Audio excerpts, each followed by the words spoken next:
think I'm healthy, but I wasn't. I would say, I'm never going back. And I believe that. And I think most guys believe that. I said, I'm never going back.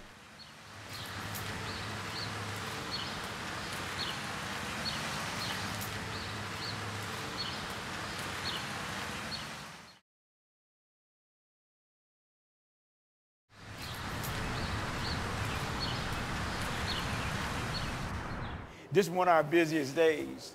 You know, it's a prep for tomorrow. And let me see, we got bowls coming. I need rice flour. It's On the Rice Bakery, located on Gratiot and McCullen. We normally make breads, pies, cookies, cupcakes, muffins. We try to keep away from going to pre-mix and try to keep doing things from scratch. My name is Edward Collins, Jr. I'm one of the supervisors here. These are like peel boards.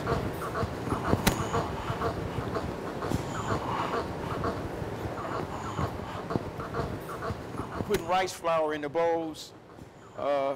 Rice flour is more resistant to heat and to prevent the dough from sticking to the bowls. And you can get a print from using these type of bowls. Cornmeal in the peel boards that we're going to flip the bread from the baton bowls. See, they still proof in here, but if you notice, these proofed up already. They almost doubled in size. So what I'm going to do now is just flip it over. That's the only way it's going to go into the oven. You have to flip it onto a board, and the cornmeal helps keep it from sticking in the oven, the hearth of the oven. We sell all the bread for $3. We can go to other stores and they would charge minimum almost $5, sometimes $7 or $8. I really love baking. I've been with On the Rice Bakery now for, it'll be 5 years, matter of fact, in probably 13 days. I got out of prison 5 years ago.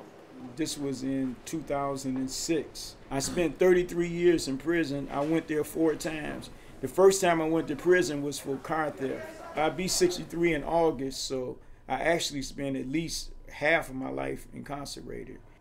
I started off going to the house correction, you know, but I'm around life of crime. I'm talking to guys that's in the crime. All we talk about is committing more crimes. I happened to come up in a family where I didn't know my father, and my mother died when I was 14. But that's no excuse for what I've been doing in my life, but I started off like that, and as a result, I went into the streets, west side of Detroit on 12th Street, and at the age of 15, I became a parasite. And then from becoming a parasite, taking but not giving, I eventually became a criminal. And then it just became a vicious cycle, and I would say over and over. I went to prison, I would get out, I think I'm healthy, but I wasn't. I would say, I'm never going back. And I believe that, and I think most guys believe that. And I said, I'm never going back. Then what happens, I be thinking that I'm more clever than the system. And then I get out again and say, I'm not going back. I mean that, because prison is it's a hell of a place to be. I got adapted to going to prison. You know, I don't want to go there, you know, at all. I mean, it's nothing like wanting to be out and be just, you know, just be out and be free. And then eventually from there, I got out, and next thing I know, I got involved with drugs. And I started freebasing cocaine. And before I knew it, I lost control again of my life. And I was back in prison again. And with drugs, I started committing armed robberies. And I never had a gun, but in the state of Michigan, if I just walk up to a person and lead the person to believe I got a weapon, then that's armed robbery. So I went to prison for armed robbery. I've been going in and out of prison, and I would stay out maybe a year and a half, to the point to where one person that's doing a life bid, I met him again. He said, "You're back home now." He said, "You had a vacation." In other words, the streets had became my vacation, and the prison had became my home. And that scared me to death. But he was right. I was literally taking vacations from prison, coming to the street and going back, because I know guys that'll never get out. And they would see me again and say, "Welcome back." It's tragic to me, laying up in the cell. You know, my uncle passed, my aunt passed, people that I love, my grandfather. and not being able to go to funerals, and not, it's extremely tragic to be with you. Now that I think about my daughter, that's what prisoners do. It's just you be taken away. Every time we had something special, you know, I'm never there because I was locked up. I was in prison. I'm watching films for about the last 30 years, and I'm nowhere. I was tired. I got to the point I was ready to basically kill myself. And what made me change is getting older, and now my daughter, she could look me in the face and say, Dad, you affecting my life. Not only your life, but you affecting my life too.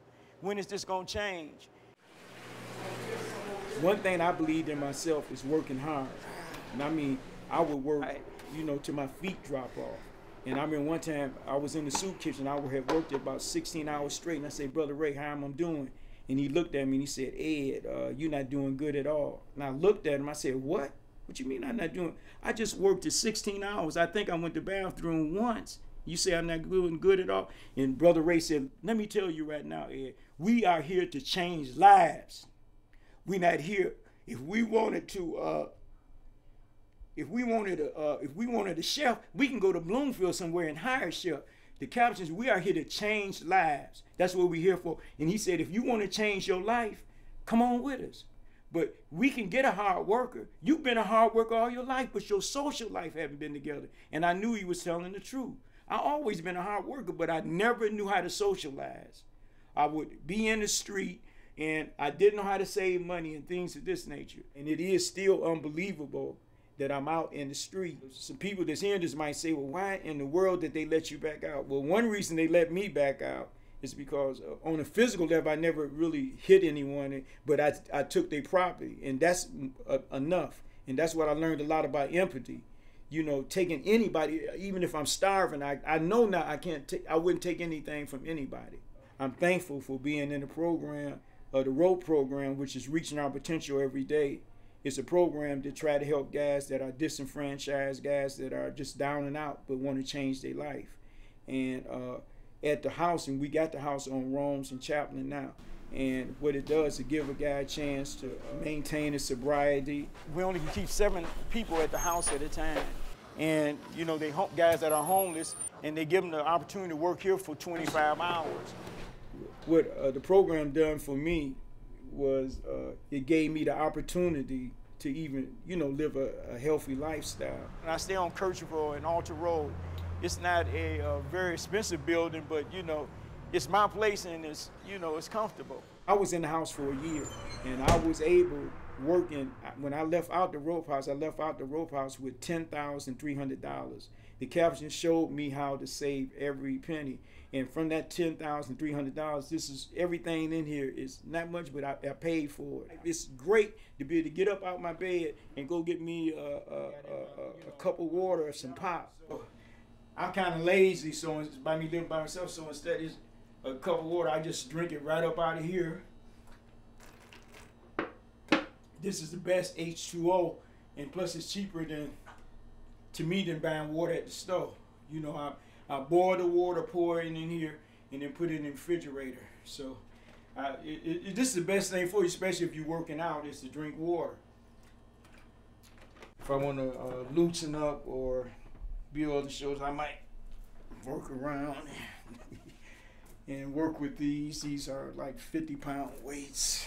I got crunch benches in the back. I got some bikes over there where I ride around on my bike. I do push-ups. I work with my man. As you can see, I got Wayne Dryer and Spiritual Solutions. I got Phil McGraw. I got the Open Heart. I got my own car, even though I got 251,000 miles on it and it's 21 years old. It's my car. You know, I enjoy my life. We didn't think we had a shot at it because we were the guys, you know, from prison and, you know, ex-dope fiend, drug addicts, you know, every alcoholics. And, you know, we have our own life now. This is also, but more than just being a bakery, it's a healing process. So in some ways, it's a dual type process.